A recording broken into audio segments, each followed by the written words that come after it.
Hey, what's up, y'all? I want to show you guys a workout that I typically do for every lower body day, starting off the week on a Monday. My leg day workout, incorporating a lot of ATG principles when it comes to protecting the knee, the ankle, and the hips and lower back, as well as combine this with a explosive athletic workout to really help us focus on agility, explosion on the playing field. A lot of the ATG principles help us protect our knees and lower back and ankles when it comes from a prehab standpoint, but how do we translate this to actual field performance? So we're gonna blend the two. This is the workout I've been doing. I'll walk you guys through it, starting off with the Pelican squat and a slant board squat. So the very first thing I do is go on a slant board, and my sole goal right now, sometimes you can add weight, is to make sure my heel, I'm leaning back straight up, is just going down and tapping. You can add weight to make it more difficult. You can add weight to get more tension on this knee, and you can make this higher. But remember to scale out progressively for whatever fits you when it comes to making sure you're getting the work. Right now, I'm getting a lot of blood flow coming through my knee, going to my knee right now. It's starting to feel a lot more warm and ready to lift or get into a workout where I'll do more extraneous things. I switch, do about 15, 2 sets of 15, 3 sets of 10. Depending on what I'm trying to work, I start with my weaker leg, if you have a weaker leg first, and then go from there. Here. Now, after I do these, I immediately go into a slant board squat. And the focus here, if you look at the slant board, it's a lot steeper on this side as opposed to this side. Because when I do my slant board squat, I'm not focused on, my focus is not on just getting down and have my knees up like this.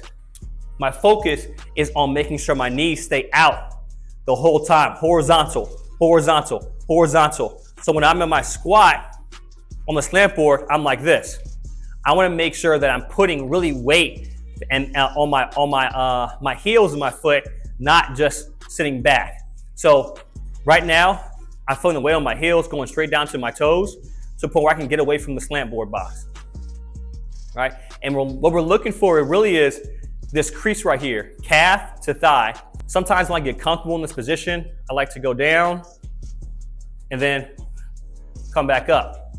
Now, when I go back up, I'm not just going back up with my knees up, pointed up. I'm getting in this position right here, same position, and I'm going straight up, focused on not using the slant board.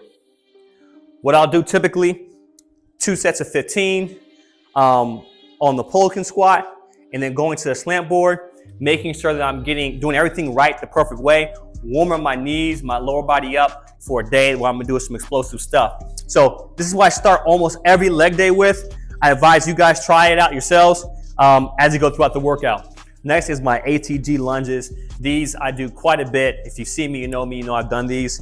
The main goal right here, once again, is not on ankle mobility. So I kind of split this thing in half. The main thing here is on knee flexion. So when I get here, I'm not necessarily worried about having my ankle flat on the ground. I'll go here with knee flexion, and I want to sit in this as much as I can to try to get my thigh to my calf. If I get my thigh to my calf, I'm getting a lot of knee flexion, which is what I want. You can scale out, start from the top and go down, but I'm here. And we do 2 sets of 5, 3 sets of 5, and come up. So that's 1, same motion. 2, same motion. 3, 4, and 5. Keeping the body straight up as possible as I go down. I don't just want to sit here. I want to really put weight on my leg going down. And this is my bad leg. My right leg has a lot more flexion, a lot more flexibility, a lot more mobility in it. It's the leg that hasn't been beat up. So when I go here, I'm here, right? I can get really good flexion here and sit in this. And then I like to go on my toe to get more knee flexion. On my toe, more knee flexion. My toe, more knee flexion. Go.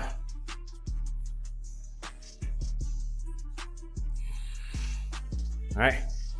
My main goal and focus is not on ankle mobility, it's knee flexion, right? Making sure that my knee is getting as much extension, as much pull as possible, much weight on these tendons in my knee here. I'll superset this with back extensions. So we're working a lot of the hips, opening the hips up quite a bit, making sure when I'm in that squat, that lunge position, my hips are being expanded, and then boom, we go right into a back extension where we work more on lower back and hips more. Next, what I like to do is really get some calf raises on the slant board. I do this workout with the tibialis raise. So where I'm working my ankle and getting blood flow through my knees from a position where I'm adding weight and really focused on tibialis. Now I'm doing the same exact thing right here with my calf. So on the slant board, I like to just go up. So I do 10 reps with both legs and really focus on going all the way down and coming up, go all the way down and coming up. And then I do one leg.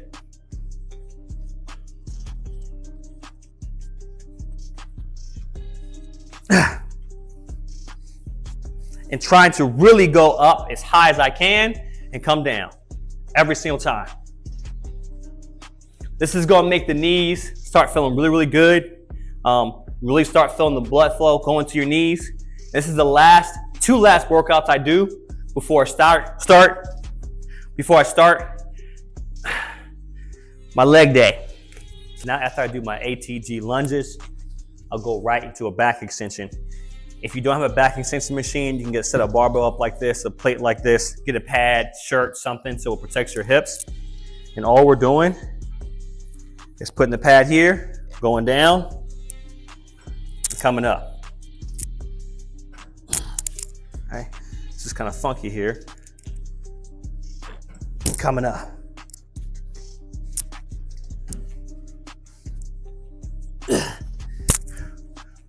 We want the hinge point to come from our hips, not from our lumbar spine. So our lumbar spines, when we see people start doing this, we don't want that. We want it to come from our hips. So here, and come up, come up, come up, come up. Come on.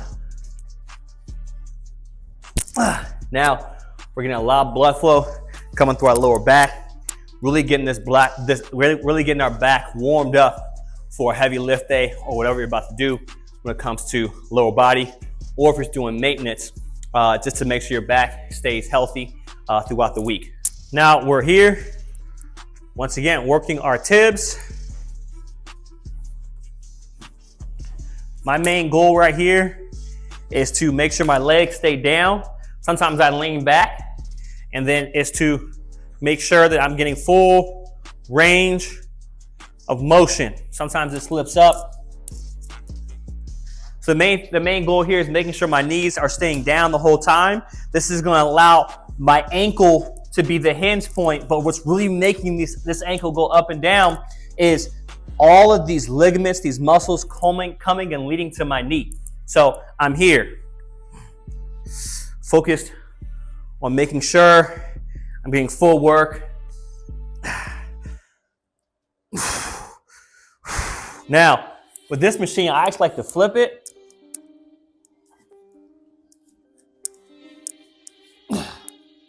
So I can get more of a hits point. Here,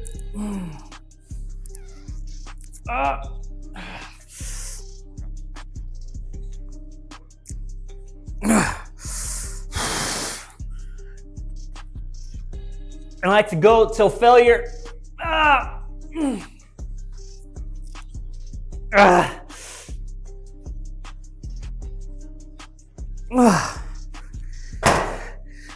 Combining this with the calf raises is a good finisher to making sure that your lower body, your knees, your lower back are all prepped for a heavy lift. So the reason why that warm-up we did with ATG was so important is because that was exactly what it was our warm-up. We go right into our working set. We don't waste time getting up or wasting energy to get to our working set. Our body is primed to the point where we can attack this effectively and efficiently. I don't lift or squat with safeties. It's a psychological thing for me. Personally, I like the idea of not having that there. So I tell myself I have to give it up. No matter what, I have to lift this weight up. And now, this week as well too, I'm scaling up.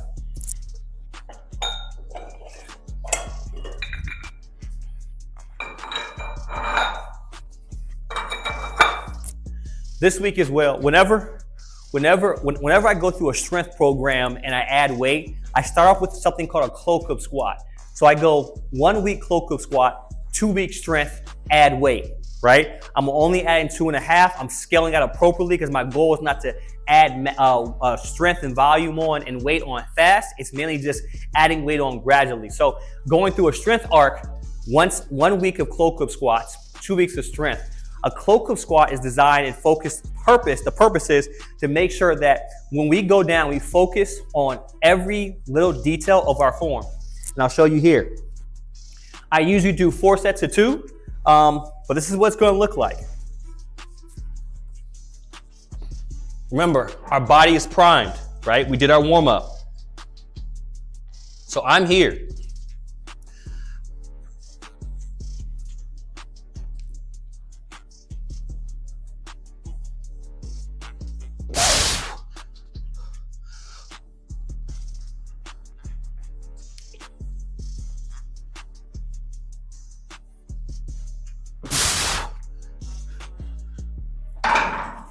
We're focused on form. We're focused on doing every small thing right. Focused on getting our knees out, really using our abductors and abductors, keeping our back straight, making sure our feet are flat, chest, body linear up.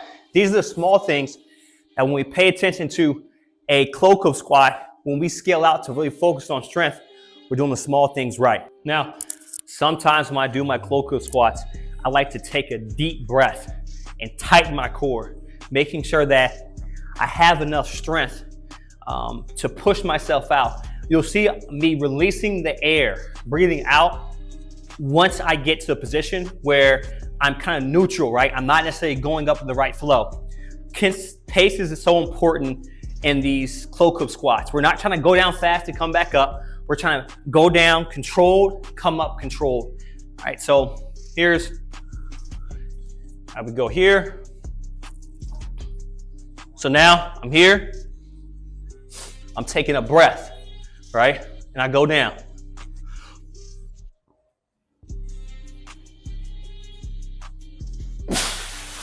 Release. Go again.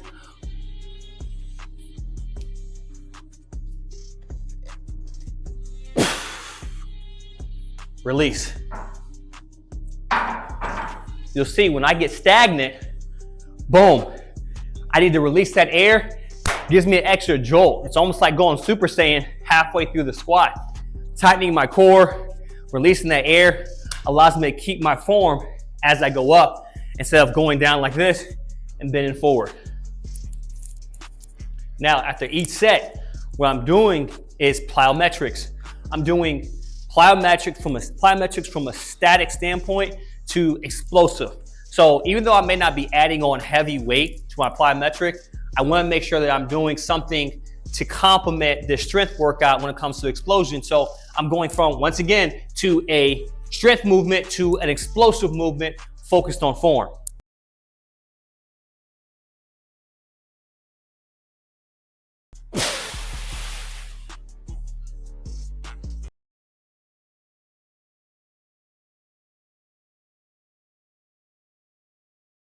Now, we're going straight into a explosive plyometric workout. So I'm going from here. Let me take my microphone, well, I'll keep my microphone on. But here,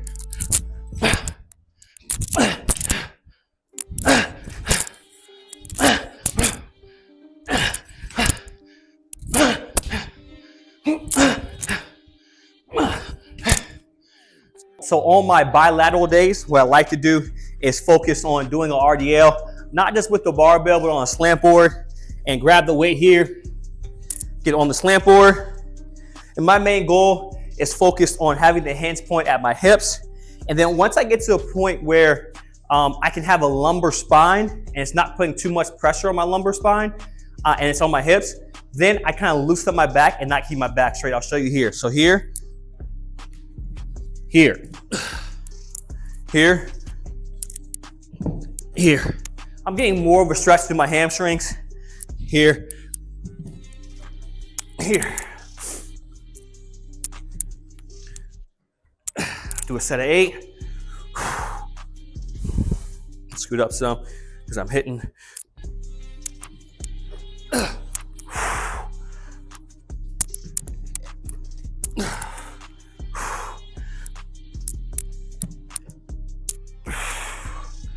I'll step down. All right, now the hinge comes from the hip, not from a lumbar spine. So I'm here, coming up, coming up. I'm getting a nice stretch through my hamstrings, through my calves. Here.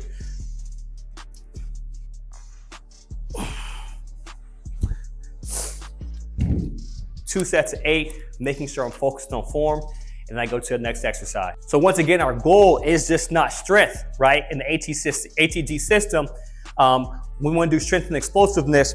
Our main goal is to make sure that we're also doing some plyometrics. So what I like to do is on my bilateral days, do straight forward, my unilateral days, side to side. So I'm focused on here mainly, making sure I'm getting onto this platform as quick as I can and coming back down.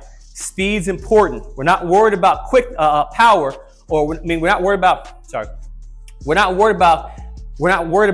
about being explosive and a quick. What we're worried about is being explosive and a quick tip.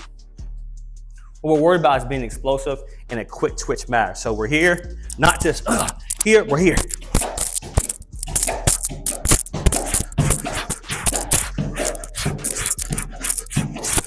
Right? Quick twitch explosiveness. Now my left leg's a little bit weaker, but you'll see a difference. So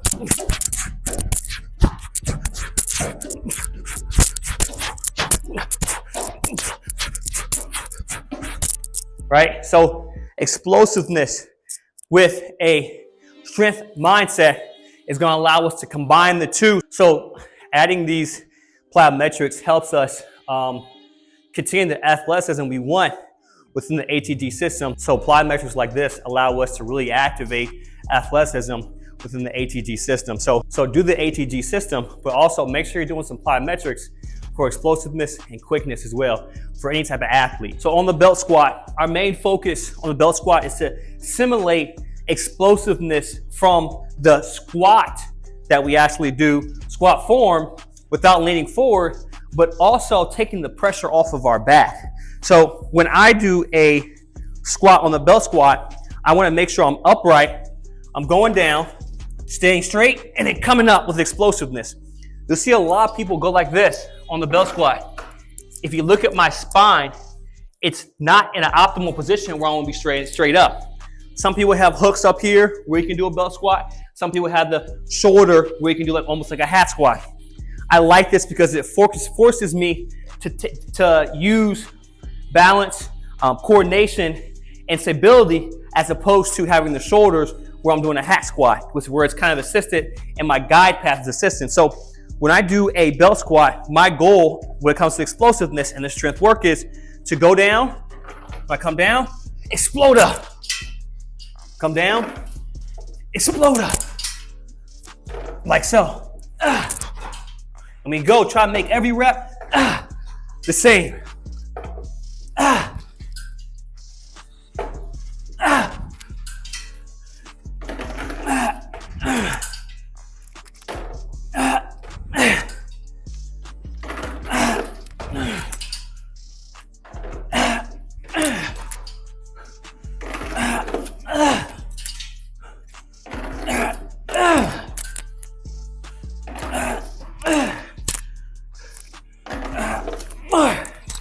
Come on. That's how we want to do our belt squat. If we lean forward, we're not simulating, right? We're not simulating an actual squat. But when we lean back, you'll see in some of my other videos, I've taken a dumbbell and I did a front squat position and I came down. So I make sure I'm going straight down, down, down, and then up. That's what we do for our belt squat. Usually do 3 sets of 20 with this to make sure that we're getting optimal work with our lower body without any pressure on our back. When I get up, since I'm getting up like this, now I'm really, really close.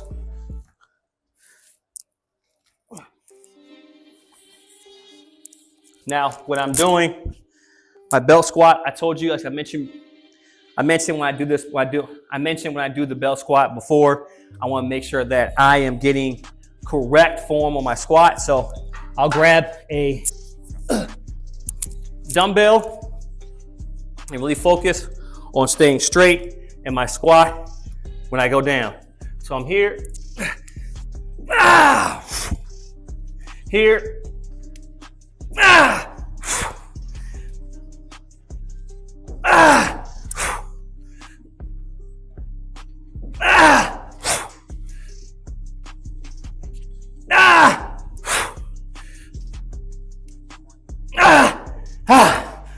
7,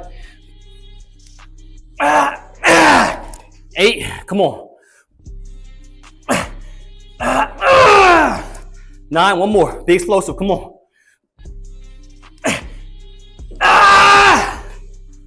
So we're staying straight up when we hit our squat. How I get down is like this. Now the weight's off.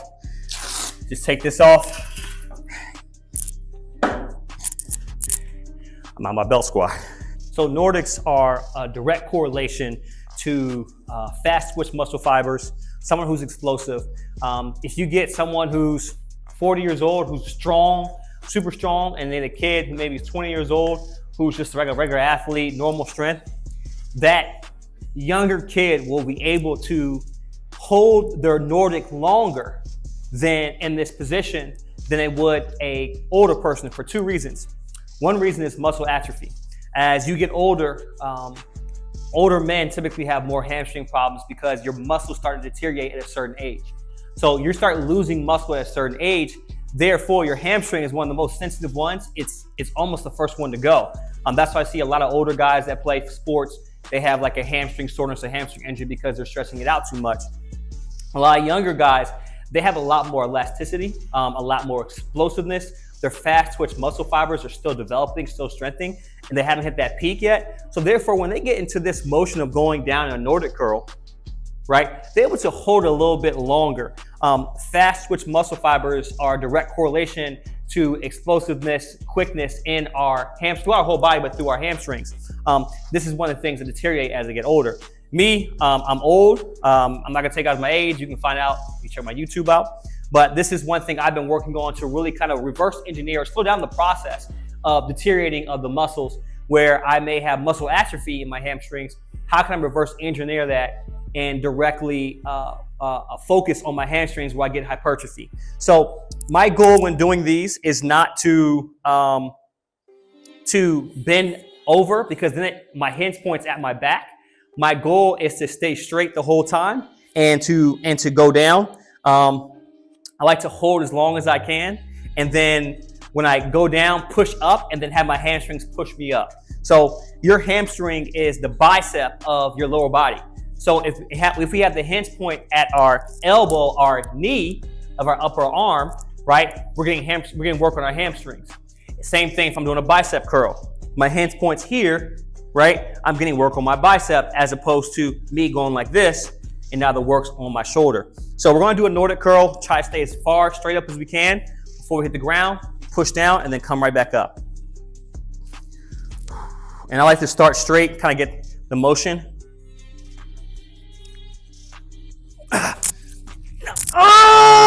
fight coming back up, right?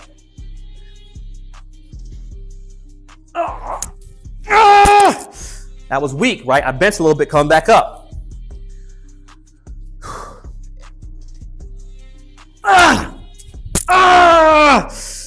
Right? That's 3.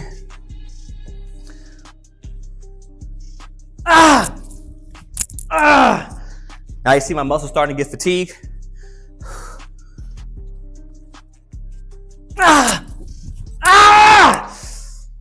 All right, and that's 1 set.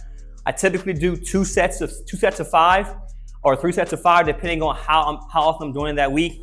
This week I'm doing Nordics twice this week, so I'll do 2 sets of 5, and then on Thursday or Friday, I'll hit my 2nd set. If I do 3 sets of 5, then I don't do it again that week. So this is an exercise you don't want to hit often because you'll kill your hamstrings. All right, last set here.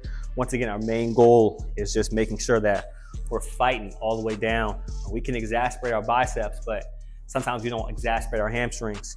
We have to do this with caution, with safety, but with the Nordic, we can do that.